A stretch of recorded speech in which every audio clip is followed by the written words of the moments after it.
I'm going to put you on the spot here, Dan. And you're a poker savant, Okay. big poker guy. Let's say, and I'm not saying that Joe Schoen and Brian Dable are operating with this mindset, but let's say they believe their chips are already in the Daniel Jones bucket and they Sure. feel that their leash is kind of short. Give me Which a could be. poker give me a poker reference Okay. for how a poker player would Oh, this play is this scenario so out. easy. This is so easy. Well, how the poker player would play it. So what the term is in poker is pot committed.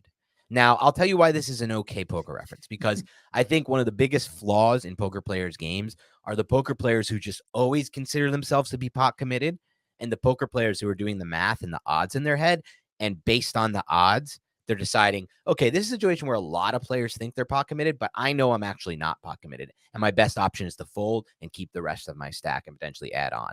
So it's a situation of being pot committed. You've overplayed your hand, essentially. So let's say you have like ace, king, and the board is like king, queen, jack, and yeah, the board is king, queen, jack, and you have or king, queen, four, and there's a ton of action. You led the flop, you led pre-flop, then you led the flop, and somebody raised you, then you called, then you checked the turn, somebody bet again, you called, and on the river, you check, and that player goes all in.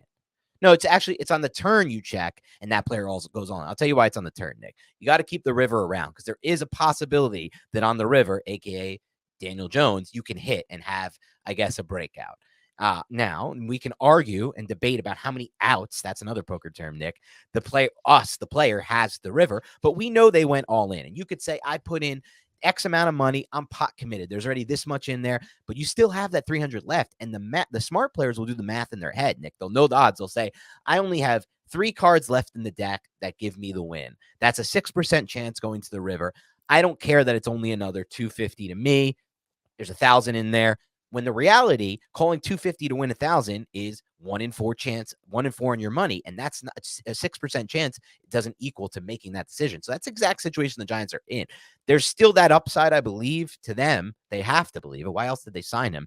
That Jones can break out and be a top 5 quarterback in the NFL, or at worst, maybe a top 10 quarterback, elite type of borderline elite type of player. But you're at the point where your outs are very thin. And the chances of it happening are much, much lower than they were on the flop. That's AKA after 2022.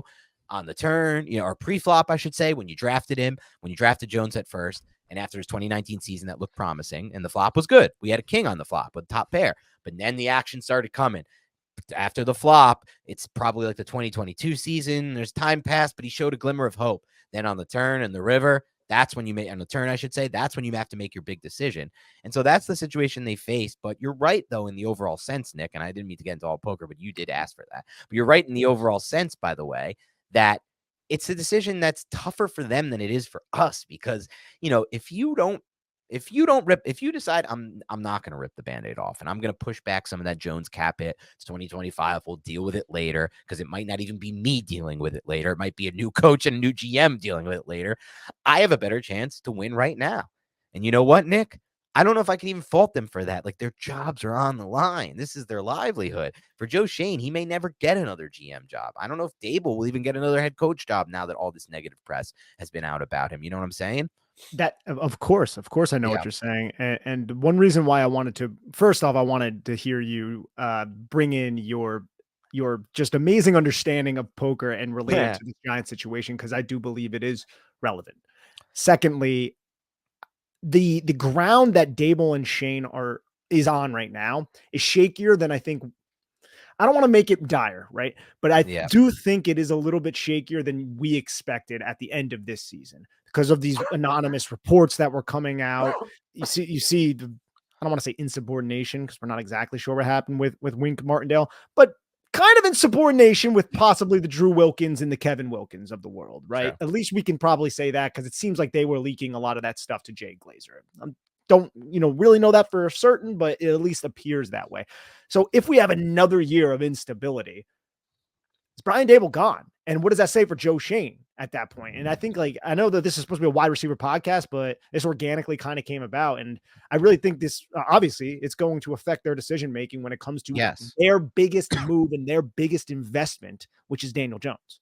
Right. And they're big. And, you know, excuse me, it's fine to go down this route for a multitude of reasons, because this is a podcast, a 5-part little mini series about the Giants' offseason direction and where they go with it. And the thing is, when you're picking there at 6, your decision might be different if you're trying to decide, this is it. We have to push forward now, because you may want that wide receiver 1 right now then over a quarterback who you believe in, but you have some question marks about. You might not truly believe in him. But the question that I have, Nick, that I think will determine all this, and we might not get information for, is what has been sent down from the top, from John Mara, from Steve Exactly. Tisch, from the ownership, because we know, based on history, before that 2020, what was it? When did they finally dump that loser? 18, 19, 2021. He got 4 years. Before the 2021 season, Mara said out loud to the public, like, this is it. Dave Gettleman has to win right now. We're giving one more chance, and literally based on the wins and losses will be determined if they keep their job. But if that's still the case, then that changes everything. Then if you're the Giants, you never take a quarterback, in my opinion, year. You have to, if you're Joe Schoen and Brian Dable, you have to take the wide receiver 1, or if you believe the quicker You path have to is, go all in. yes, you have to go all in, and you have to restructure the contracts. You take the wide receiver 1, or if you believe, Peyton Turner, the DN, can get you there faster, or the corner can get you there faster, Armstead, or Terry, and what's his name? Arnold, the kid from Bama, who I just started looking at, who I like. If you believe those are the guys that get you quicker, then you take one of those, and you don't take. But to me, it all comes down to that. And I am just praying to God, Nick. I really am. Not God, because that's disingenuous to people who actually do, use prayer and work it in their life. I'm praying to no one. I'm just hoping for all hope, okay, that John Mara has learned some things about the Dave Gettleman era that he put us through, and has decided in his mind that I'm going to tell these dudes, you go about this your way. Because that, if they sit him down and they say, let me just tell you, John, I hate to say it, dude, but I'm going to say dude in this, even though they would never talk to him about that. They just hate to say it, sir. But, the 2022 season, when you really break down the tape, it's not all it was chalked up to be. The 2023 season, I know things sucked.